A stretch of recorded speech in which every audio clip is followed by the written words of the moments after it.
नमस्कार। मुद्दा तो है में आपका स्वागत है। मैं हूं आपके साथ ब्रजेश चौक से। आज मुद्दा है लाडली पर ध्यान। फिर क्यों घमासान? क्या कांग्रेस लाडली बहना योजना के बहाने बीजेपी सरकार को निशाने पर ले रही है या फिर उसे सच में लाडलियों की चिंता है? दरअसल ये सवाल इसलिए क्योंकि एक तरफ कांग्रेस कहती है कि अगर सरकार ऐसे ही पैसे देती रही तो सरकार कंगाल हो जाएगी, तो दूसरी तरफ वो प्रेशर बना रही है कि 3,000 देने का वादा था तो वो पूरा क्यों नहीं कर रहे हैं। अब मोहन सरकार ने बजट में लाडलियों का ध्यान रखते हुए करीब 19,000 करोड़ का प्रावधान किया है, लेकिन विपक्ष कह रहा है कि यह तो लाडलियों के साथ छल है। तो सत्ता पक्ष का कहना है कि विपक्ष के झूठ का पर्दाफाश हो रहा है। ऐसे में लाडलियों पर सियासी लड़ाई जारी है और सवाल उठ रहे हैं कि लाडलियों का जो वोट बैंक कांग्रेस के हाथ से छिटक चुका है, क्या उसे वापस पाने के लिए कांग्रेस ये माइंड गेम खेल रही है? और क्या बीजेपी के पास किस्त की राशि बढ़ाने का कोई प्लान है? आज चर्चा में इन तमाम सवालों की तह तक पहुंचने की कोशिश करेंगे, लेकिन पहले देखिए ये रिपोर्ट।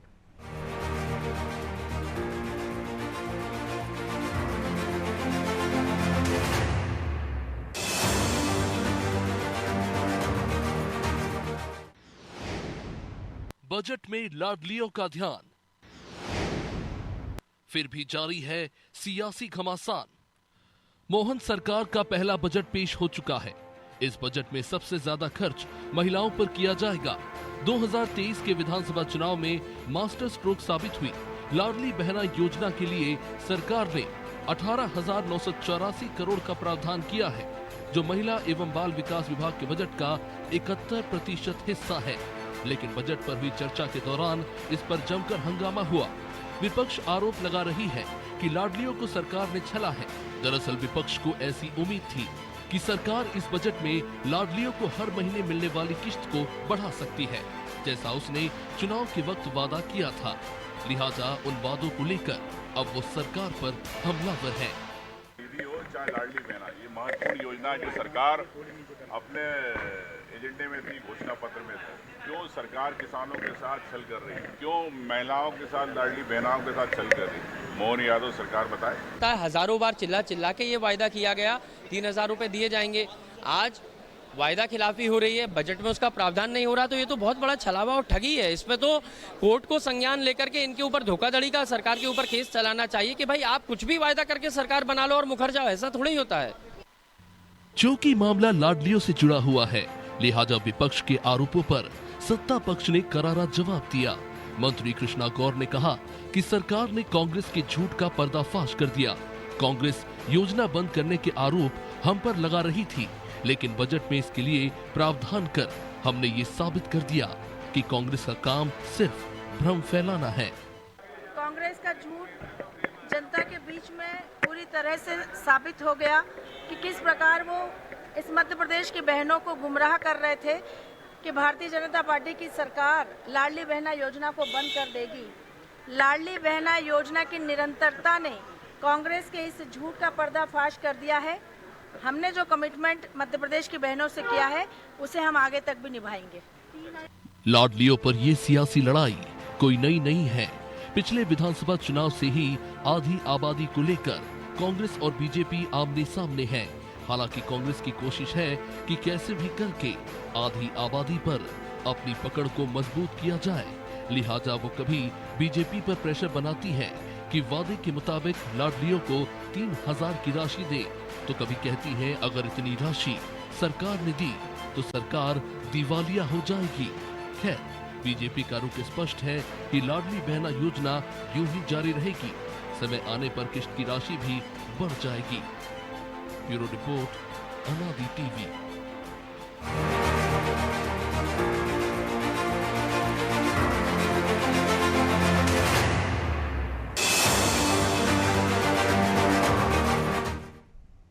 तो इस मुद्दे पर चर्चा के लिए हमारे साथ जुड़ गई हैं कांग्रेस प्रवक्ता हिमानी सिंह, बीजेपी प्रवक्ता गुंजन चौकसी और वरिष्ठ पत्रकार अनुराधा त्रिवेदी। आप सभी का बहुत बहुत स्वागत है।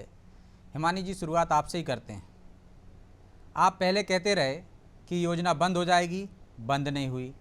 विधानसभा से चुनाव के बाद बंद हो जाएगी, नहीं हुई। लोकसभा के बाद बंद हो जाएगी, नहीं हुई। अब आप कहते हैं कभी कि 3,000 दीजिए, कभी कहते हैं कि इससे सरकार के खजाने पर अतिरिक्त भार पड़ रहा है, कंगाल हो जाएगी। तो किसी एक स्टैंड पर क्यों कायम नहीं रहते कि दें या नहीं दें?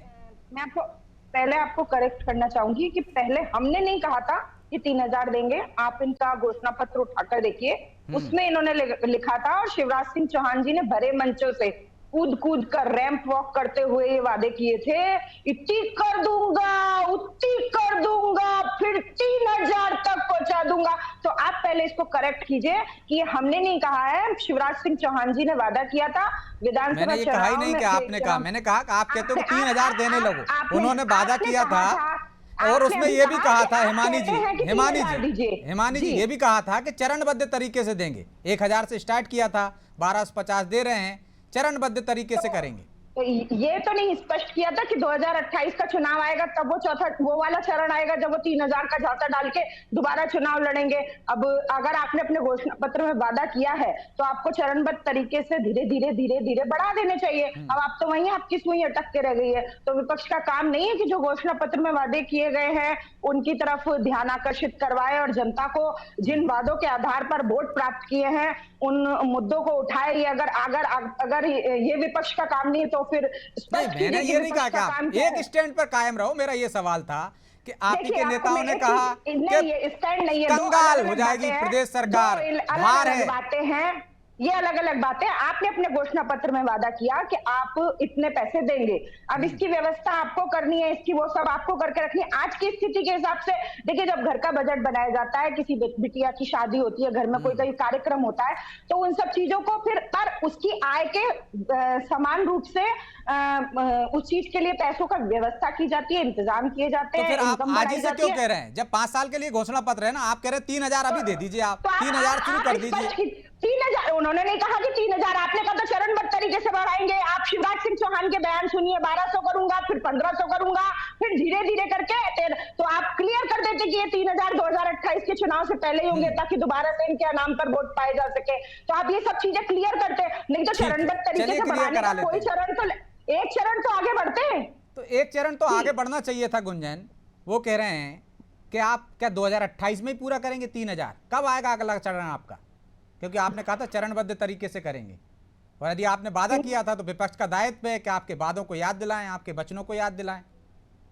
देखिए ब्रिजेश जी, सर्वप्रथम तो मैं आपसे पहले एक सवाल पूछूंगी कि आप जो महिलाओं के लिए बात कर रहे हैं, आप नारी की बात कर रहे हैं, आप शक्ति स्वरूपा की बात कर रहे हैं और कांग्रेस के प्रवक्ता से पूछ रहे हैं, तो उनका जवाब आना जो आया है ये इसी तरीके से आना तय था। क्योंकि जो पार्टी नारी को सम्मान नहीं देती, जो पार्टी नारी को सिर्फ एक विषय वस्तु समझती है, वो पार्टी नारी के लिए उठाए हुए कोई भी कदम, भारतीय जनता पार्टी के द्वारा उठाए हुए कोई भी कदम को इसी रूप में, इसी तरीके की जवाब की अपेक्षा करनी थी और वही आ रहा है। सर्वप्रथम मैं आपकी बातों का जवाब भी दूंगी, लेकिन पहले मैं घोर निंदा करती हूँ जिस तरह हिमानी जी ने माननीय शिवराज सिंह चौहान जी के लिए जिस तरीके की टिप्पणी की, रैंप वॉक कर रहे हैं, मटक मटक के कर रहे हैं। क्या उन्होंने रैंप वॉक नहीं की थी? गुंजन जी आप थोड़ा करेक्शन कीजिए। नहीं, आप बोल रही हैं आप निंदा कर रही थी। मैंने आपकी निंदा नहीं की थी, मैंने आपकी निंदा नहीं की थी। आपने मेरी निंदा की है तो मैं तो बीच में बोलूंगी। आपने मेरी निंदा की है तो मैं बोलूंगी। बोलिए हिमानी जी, आ जाने दीजिए। तो नहीं जी ब्रिजेश जी, पहले आप इनसे बोल दें, मेरे बीच में ना बोले तो बेहतर होगा, वरना मैं डिबेट नहीं कर पाऊंगी। मैं जनता जनार्दन को सच बताने यहाँ बैठी हूँ। मैं इस तरीके के प्रवक्ताओं की बीच में रोक, तो आप मुद्दे पर आइए ना, आपने निंदा कर दी एक बार ना, अब मुद्दे पे आ जाइए। आप मुद्दे से इधर उधर मत जाइए ना, मुद्दे पे बात कीजिए। देखिए ब्रिजेश जी, जो ये बात कर रहे हैं कि नारी के लिए नहीं किया, नारी का सम्मान ही है भारतीय जनता पार्टी का अपना अभिमान। ये मूल मंत्र भारतीय जनता पार्टी ने हमेशा से किया और ये आज नहीं किया है, ये आज चुनावी दौरान नहीं है। आप मुझे बताएं, नारी सम्मान कहां से आ गया? आप कौन से मुद्दे पे? आप ये बताइए, चरणबद्ध तरीके से कहा था तो अगला चरण कब आएगा? बिल्कुल आ रहा है। कब करेंगे? 2028 में करेंगे क्या 3000? ब्रिजेश जी, इनका पहले क्या था आपको भी मैं याद दिला दूं। 3 दिसंबर की तारीख कोट करते थे कांग्रेस के सारे मंत्री और प्रवक्ता की, 3 दिसंबर के बाद ये योजना बंद हो जाएगी। क्या बंद हुई? इन्होंने जो जनता को भ्रमित किया था, जनता भ्रमित नहीं हुई, प्रदेश की महिलाएं भ्रमित नहीं हुई। उसके बाद जनवरी की तारीख बताते रहे, नई सरकार आ गई है, शिवराज सरकार चली गई, मोहन सरकार 1 रुपए नहीं देगी। मैं आज गौरव के साथ कह रही हूँ, ये मोहन सरकार ने भी 13वीं किस्त भेजी है महिलाओं के खाते में। जो बजट आपके और हमारे सामने आया है 18,984 crore, this amount is not a small amount, ये एक छोटा अमाउंट नहीं है। ये जो राशि बजट के एलोकेट की गई है महिलाओं के लिए, लाडली बहना योजना के लिए, ये दर्शाता है कि मंशा क्या है सरकार की। सरकार की मंशा कांग्रेस की तरह नहीं है कि जब मुख्यमंत्री बनाया गया था कमलनाथ जी को, 15 महीने की सरकार, वो सिर्फ कहते फिरते थे खजाना मुझे सरकार की खाली मंशा मिला दिख रही है। ना, देंगे महिलाओं बढ़ाएंगे, के वो जो नहीं दिख खाते रही में मंशा। पैसे जाते थे आदिवासी महिलाओं के खाते में, उनने उस योजना को भी बंद कर दिया था। ये अभी तो हम लाडलियों पर बात कर रहे हैं कि खजाना खाली बढ़ाएंगे है, कब? वो जवाब नहीं दे पाएंगी वो। ये भारतीय जनता पार्टी है, ये योजना देने में यकीन रखती है, ठीक। ये राशि देने में यकीन रखती है, ये कल्याण करने में यकीन रखती है। कांग्रेस की तरह सिर्फ बातें करने में, झूठे वचन करने में यकीन नहीं रखती। और यहाँ जिस तरह उनके प्रवक्ता आज बैठ के जिस अमर्यादित भाषाओं में टिप्पणी करते हैं मंत्रियों के लिए, ये हमारे प्रदेश की बहनें देख रही हैं। जो बजट एलोकेट हुआ है, चलिए आज मैं लौट रहा हूँ लाडली आपके पास लक्ष्मी दूसरे योजना की दौर मैं में। बात करूं, ठीक। 48 लाख से ऊपर बच्चियों को ठीक। इसका लाभ मिला है। आज लाडली बहना की अगर आज मैं बात कर लूं तो करोड़ों महिलाओं को इसका लाभ मिला है। लाभ देने के लिए अगर कोई पार्टी बनी है तो भारतीय जनता पार्टी, और ठीक मिलते है, हुए बढ़ को नहीं रही ना लाभ लाडलियां, छीनने के उतनी लिए हैं, कोई कम बनी और तो हो वो रही हैं। कांग्रेस ठीक है बनी। अनुराधा जी, क्या वजह है कि कांग्रेस बार बार लाडलियों का मामला उठा रही है? क्या उसका कोई माइंड गेम है, या जो महिला वोट बैंक उससे खिसक गया उसको वापस पाना चाहती है? कांग्रेस ने तो घर घर में गारंटी कार्ड बांटे थे, 8,500 रुपए खटाखट खटाखट खटाखट। उसमें कहीं नहीं लिखा था कि मेरी सरकार आएगी तब 8,500 रुपए देंगे। एक शिवराज जी ने जब पहली किश्त जारी की थी वो 1,000 रुपए की थी, फिर उन्होंने राखी के समय 250 के आसपास बढ़ाया और वो 1250 की किश्त है। विपक्ष ने बहुत भ्रम फैलाया कि विधानसभा के बाद ये योजना बंद होगी, लोकसभा के बाद बंद होगी, लेकिन वो तो उसके लिए तो बजट आवंटित हो गया। लेकिन कभी आपने सोचा 8,500 रुपए को आप मल्टीप्लाई करें 140 करोड़ से, तो इतना तो भारत का बजट नहीं था जितना महाशय घोषणा कर गए थे लाडली बहनों के लिए। तो किश्त में देखो 5 साल के लिए बजट है, बजट सत्र में एक 5 साल की बार-बार सवाल उठा रहे हैं ना, 5 साल की योजना को लेके काम होता है। तो कल बजट आया है, आज दे दें क्या? दे दें क्या? कांग्रेस ने मध्य प्रदेश में भी फॉर्म भरवाए थे लाडली बहनों से 2-2,5-3 हजार कुछ देने के लिए। वो आपके ही चैनल पे वो समोसे बंधे हुए थे, वो लेकर कागज में आई थी। तो केवल विरोध करना है इसलिए विरोध मत करो, ये सोचो कि कितनी गरीब बहनों को एक जेब खर्च अमाउंट मिल रहा है, और उन्होंने कहा हम धीरे धीरे बढ़ाएंगे, क्रमशः बढ़ाएंगे। तो साल 6 महीने इंतजार कर लीजिए, जब क्रमशः नहीं बढ़े तो आप यहाँ खड़े होके बोले। एक दूसरी बात, महिलाओं के हित पे यदि छोटा भी काम होता है कोई भी महिला के लिए, तो मैं ऐसा मानती हूँ कि तमाम पार्टियों की, चाहे वो पक्ष की हो या विपक्ष की हो, उन महिलाओं के हित में उनको खड़े होना चाहिए बजाय झगड़ा वगड़ा करने के।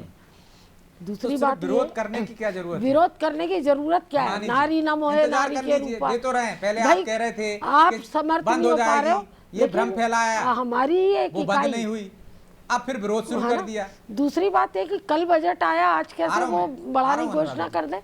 पहले बजट तो आवंटित होने दो विभाग को।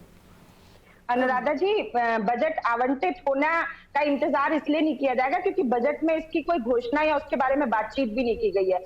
और फिर दूसरी बात मैं ये कहना चाहूंगी कि मुझे अभी गुंजन जी की सोच पे तरस आ रहा है कि अभी महिला अधिकारों की इतनी बड़ी बड़ी बातें कर रही थी और मुझे ये समझ नहीं आया कि मैंने अगर रैंप वॉक कह दिया तो इसमें क्या अपमानजनक हो गया? जितने भी फैशन इंडस्ट्री से जुड़े हुए लोग हैं या जो भी लोग हैं, अनुराधा जी हमारे सर्वोच्च पद पे बैठे हुए लोगों के लिए थोड़ा शब्दों की मर्यादा हो। प्रवक्ता है क्या आप? भाजपा सुनो मैडम, ये टोट के किसी और को दिखाना, ये तुम लोगों का स्टैंड है, तुम लोगों का स्टैंड है। जब फंसते हो तो पत्रकारों को प्रवक्ता बताते हो। मोहतरमा आप चुप रहिए, इतनी बड़ी होने के बाद क्यों चुप रहूं मैं? आप गलत बोल रही है, गलत बोल रही है। क्यों चुप रहूं? आप बजट आने दीजिए ना, बजट ऐलान होने दीजिए। बजट आ गया, बजट कल आ गया, आपको शायद जानकारी नहीं है। कल आपका टीवी बंद होगा, कल बजट आ गया, बजट आ गया और उसमें कोई बात नहीं हुई इसके बारे में। आप बजट ठीक है हिमानी जी, वरिष्ठ पत्रकार ठीक है का अनुराधा जी, एक एक करके बोलिए प्लीज, एक एक करके हिमानी जी। लेकिन उन्होंने ये तो नहीं कहा था ना कि 10 दिन में या पहले साल में ही हम 3000 देने लगेंगे, वो तो चरणबद्ध तरीके से कह रहे थे ना। आपने तो 10 दिन में कर्ज माफी का वादा किया था। ठीक है जी, आ जाने दीजिए। आप ये बताइए ये कि बजट का कल जब जिक्र हुआ तो उसमें किसी भी तरीके के किसी भी चरण में आगे बढ़ने की कोई जिक्र हुई? इनको शर्म नहीं आ रही कि ये वरिष्ठ पत्रकार बन के बैठी और तुम मेरे को मत सिखाओ मोहतरमा, अभी मैं बोलूंगी तो दिक्कत हो जाएगी। मुझे क्यों शर्म आना चाहिए? तुम औरत होकर औरतों से बात करने का तमीज भूल गई हो। हाँ, शर्म तुमको आना चाहिए। तुम कांग्रेसी, तुमने नियम बना लिया है कि जिसने तुम पे चोट कर दी उसको भाजपा का प्रवक्ता बता दो। शर्म करो, अपने आप को महिला कहती हो, अपने को महिला कहती, थोड़ा पढ़ लिख के आया बात करो। मत कीजिए हिमानी जी, सीधे मुद्दे पर आइए, थोड़ा मुद्दे पर आइए।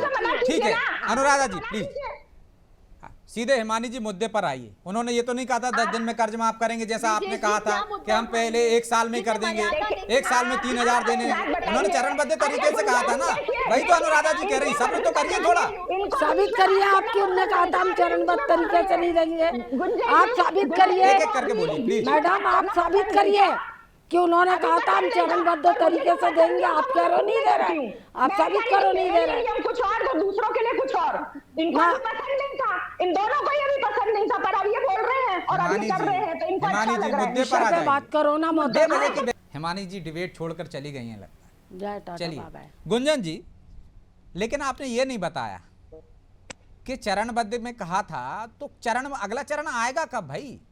बता दो एक बार कांग्रेस को कि अगले साल देंगे, 6 महीने बाद देंगे, या 2 साल बाद चरण आएगा हमारा। एक बार में बता क्यों नहीं देते? बार बार वही सवाल आता है, 3000 कब दोगे, 3000 कब दोगे? चलिए आ गई हिमानी जी।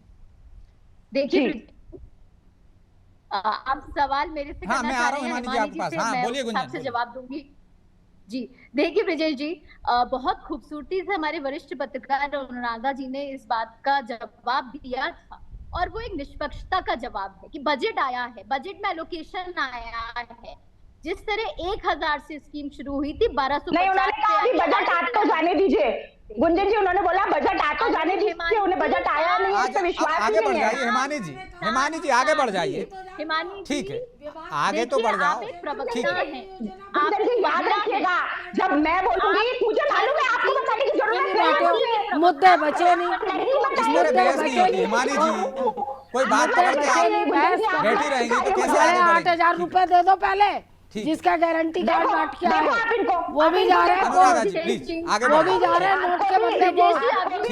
ना वो भी जा रहे हैं नोट के बदले वोट में। रुकिए, सब्र करिए, आ जाने दीजिए। एक एक करके बोलिए। गवार हो बिल्कुल, जिनको तमीज ही ना हो, जिनको समझ ना हो। नहीं, ऐसे शब्दों का इस्तेमाल मत करिए किसी के बारे में। आप हिमानी जी के गंवार है कोई है, ये कोई तरीका थोड़ी नहीं हुआ। प्लीज अच्छे से डिबेट करिए।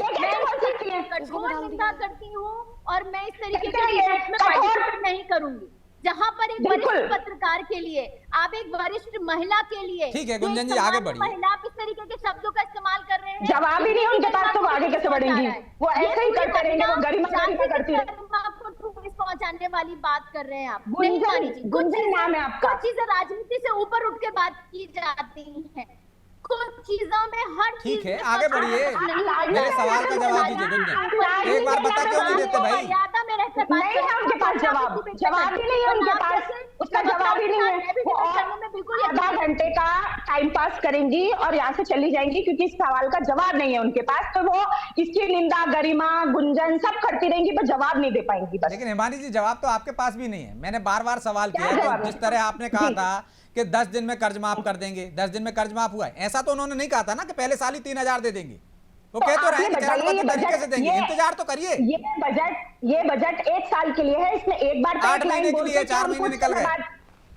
एक बात तो बोलते हैं कि हम इसमें अब कुछ समय बाद बढ़ा देंगे, उन्होंने इस बात का बिल्कुल कहीं ना कहीं तक जिक्र ही नहीं किया। उन्होंने बोला था कि विधानसभा में, तो तो फिर अच्छा, और दूसरी बात ये थी कि अगर एक पॉइंट और था, क्योंकि अब ये लोग इस तरह की बहस में आ गए तो हम लाडली बहना के बारे में तो बात ही नहीं कर पा रहे हैं कि कुछ बहनों के नामों की छटाई की गई कि वो अब इस क्राइटेरिया में नहीं आती। तो नई बहनों को शामिल करने का प्रावधान कब लाएगी सरकार? कब जो लोग पिछली बार जब विधानसभा चुनाव से पहले फॉर्म भरने से रह गए थे और इसके क्राइटेरिया में आते हैं, उन लोगों को दोबारा ऐड करने का काम कब करेगी?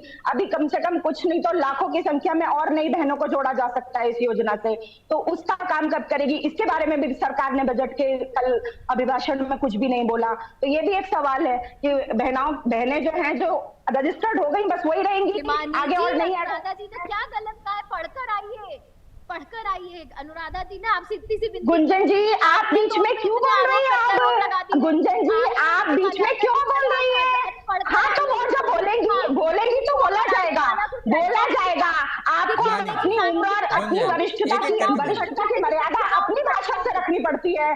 बोला जाएगा, ऐसा नहीं होगा कि वरिष्ठ आदमी है तो कुछ भी बोलता रहेगा और वो सब सुना जाएगा, ऐसा नहीं हो सकता। ऐसा नहीं है मैडम कि आपकी बकवास भी झेली जाएगी। पढ़ लिख के आया करो। पार्षद होने का मतलब है नहीं कि आप बहुत काबिल हो गई हैं, आपको पढ़ लिख के आना चाहिए। आपको ये नहीं मालूम कि बजट पहले विभाग को जाएगा, उसमें कार्य योजना बनेगी, सरकार के क्या एजेंडा है आपको क्या मालूम?